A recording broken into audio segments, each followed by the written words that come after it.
चुनाव कब तक होने की उम्मीद है?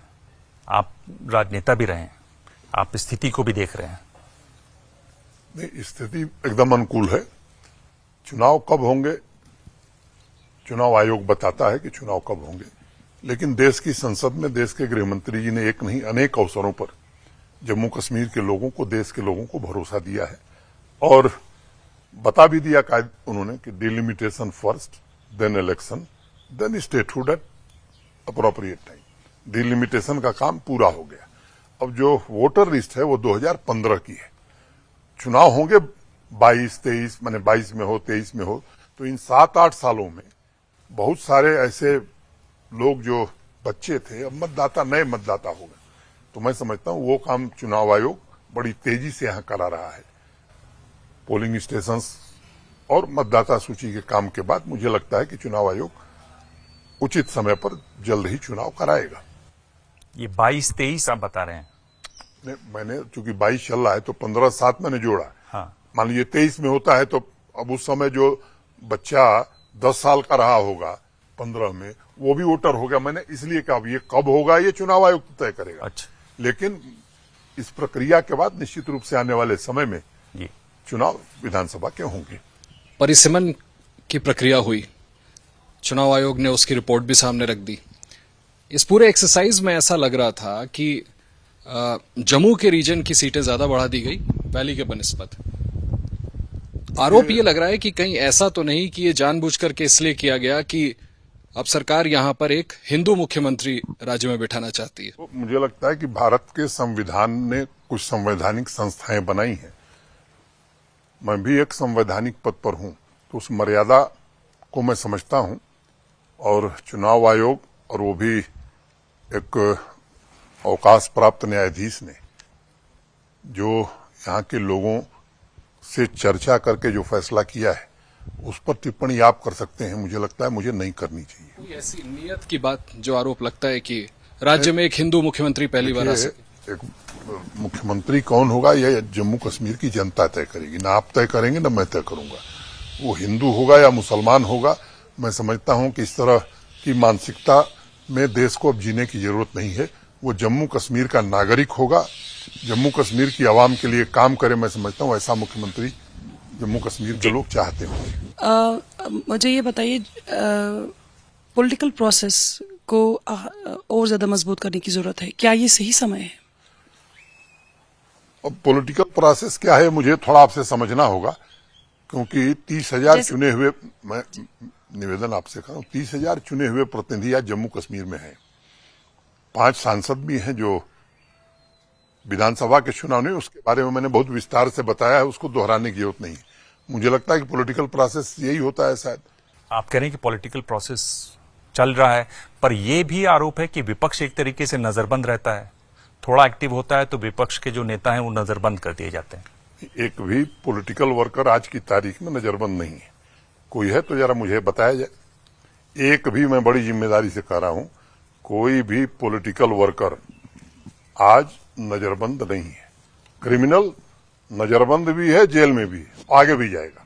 मनोज नाथ जी, आप तो बोल रहे हैं कि सब कुछ ठीक चल रहा है, पॉलिटिकल प्रोसेस भी ठीक चल रहा है, हालात भी ठीक हो रहे हैं, सब काम ठीक हो रहे हैं।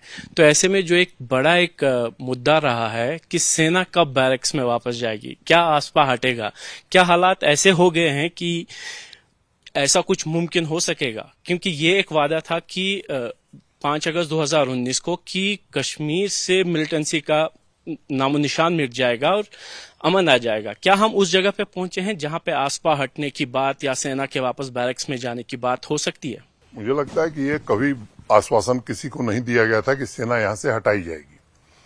सेना केवल जम्मू कश्मीर के निवासियों के लिए नहीं है, सेना सीमा की सुरक्षा के लिए, ये बात सबको ध्यान में रखनी चाहिए। और ये सच है कि इन 3 वर्षों में हालात बहुत बेहतर हुए हैं और मिलिटेंसी में काफी हद तक गिरावट आई है। लंबे वर्षों का, मैं कहूं कि 30-40 सालों का की जो बीमारी थी जिसको लाइलाज माना जाता था, मुझे लगता है कि अब लोगों को लग रहा है कि नहीं, अब इसका इलाज, प्रभावी इलाज हो रहा है और ये इलाज होता रहा तो पूरी तरह से ये ठीक हो जाएगा। इस दिशा में काफी हम आगे बढ़े। मनोज जी, एक ये भाव था जो मैं आपसे पूछ रहा था, विपक्ष नजरबंद है कि पहले जो नेता थे वो कहीं न कहीं चाहते थे, ये आरोप है कि मिलिटेंसी चलती रहे, नेतागिरी उनकी बनी रहे, केंद्र से पैसा आता रहे। क्या यहां आने के बाद आप इसको कैसे आंकते हैं, इस आंकलन को? मुझे लगता है मेरी टिप्पणी इस पर उचित नहीं होगी, किसी राजनेता से पूछेंगे तो बेहतर बताएगा। लेकिन ये सच है कि जिस भी प्रमुख मिलिटेंट का नाम आप जानते होंगे, उसके परिवार का कोई न कोई सरकारी नौकरी में है, कोई न कोई सरकारी नौकरी में है, और अभी भी है, अभी भी है। संविधान द्वारा प्रदत्त शक्तियों का इस्तेमाल करते हुए ऐसे कई लोगों को सेवा से बाहर किया गया है, क्योंकि हमारे देश में संविधान सबसे महत्वपूर्ण है, रूल ऑफ लॉ है। तो किसी को ऐसे निकाला नहीं जा सकता है जब तक कि पूरी तरह से आप मुतमईन न हो जाएं। जब 5 अगस्त 2019 को 370 हटाई गई, उसके बाद से वाकई फॉर बेटरमेंट हमें इस तरह की तब्दीली दिखी थी कि सकारात्मक तब्दीली हो रही है। लेकिन अब से कुछ महीनों से पीछे से हम ये देख रहे हैं कि लगातार टारगेटेड किलिंग्स हो रही हैं माइनॉरिटीज की। आपके संज्ञान में आया होगा, कश्मीरी पंडित्स हों या दूसरी कम्युनिटीज हों, जो बड़ा डेटरेंट साबित हो रही हैं। तो आपको नहीं लगता जो मेन पर्पस था वही डिफीट हो रहा है? मैं अब उसको आंकड़ों के साथ आपको समझाता हूं। आप दिल्ली बैठते हैं, इसलिए थोड़ा आपको बताना पड़ेगा। मुझे लगता है कि इसको इस तरह से देखना है कि माइनॉरिटी किलिंग है। कोई भी आदमी इंसान है, इंसान मारा जाता है तो वो हिंदू है, मुसलमान है, सिख है, इंसान की जान जाती है, उसमें मैं विभेद नहीं करता हूं। ये सही है कि पिछले दिनों 2-3 घटनाएं हुई जिसमें एक अध्यापिका की मौत हो गई, एक कश्मीरी पंडित की मौत हो गई, पहली बात। दूसरी बात, अगर आंकड़ों को आप देखेंगे, पिछले 30 साल के आंकड़ों को मैं बता सकता हूं आपको, तो आप किसी साल का आंकड़ा देख लीजिए, उससे कम ही मिलेगा आपको। दूसरा, लॉ एंड ऑर्डर या बेहतर स्थिति का पैमाना केवल एक इनोसेंट किलिंग नहीं हो सकती, उसके कई पैरामीटर्स हैं, और उन पैरामीटर्स की भी चर्चा थोड़ी करने की आवश्यकता है। इनोसेंट किलिंग्स 174, 180 अनावश्यक बच्चे, नौजवान अपनी जान देते थे। मैं बड़ी जिम्मेदारी से बात कहना चाहता हूं, पिछले 3 साल में एक भी इनोसेंट आदमी पुलिस और फोर्स की गोली का शिकार नहीं हुआ। एक बार एक प्रश्न चिन्ह उठा तो उसमें जो कठोरतम कार्रवाई हो सकती थी वो हमने किया है और प्रधानमंत्री जी से आग्रह करके कराया। तो एक तो बहुत स्पष्ट रूप से एक ही सिद्धांत है हमारा कि बेगुनाह को छेड़ो मत और गुनाहगार को छोड़ो मत।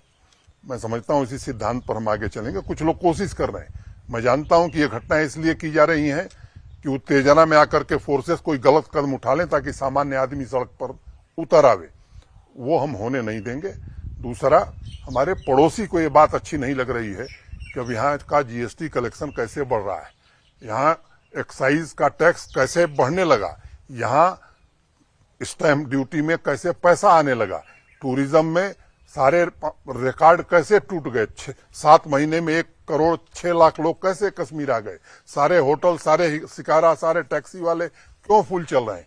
ये हमारे पड़ोसी को अच्छा नहीं लग रहा है और इसलिए वो और कुछ उसके इशारे पर काम करने वाले लोग स्थिति को बिगाड़ना चाहते हैं।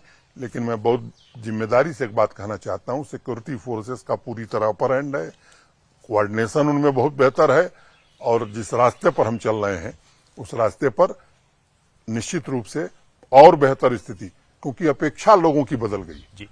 1 मिनट में लूंगा बस। लोग अपेक्षा ये करते हैं कि जब नरेंद्र मोदी देश के प्रधानमंत्री हैं तो एक चिड़िया की भी जान नहीं जानी चाहिए। मैं समझता हूं कि जो बदलाव आया है दिल्ली से लेकर जम्मू कश्मीर तक, पहले शांति खरीदी जाती थी, अब दिल्ली में जो सरकार है वो शांति स्थापित करना चाहती है जम्मू कश्मीर में। इस अंतर को समझना चाहिए। ये हैं शर्मा जी, जो रात का खाना और देश दुनिया की सुर्खियां दोनों लेते हैं सुमित अवस्थी के साथ। अब ये हैं इनके पड़ोसी बनर्जी साहब।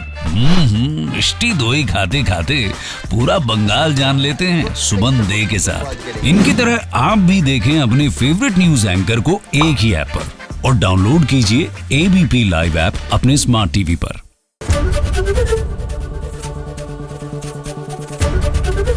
एबीपी न्यूज आपको रखे आगे।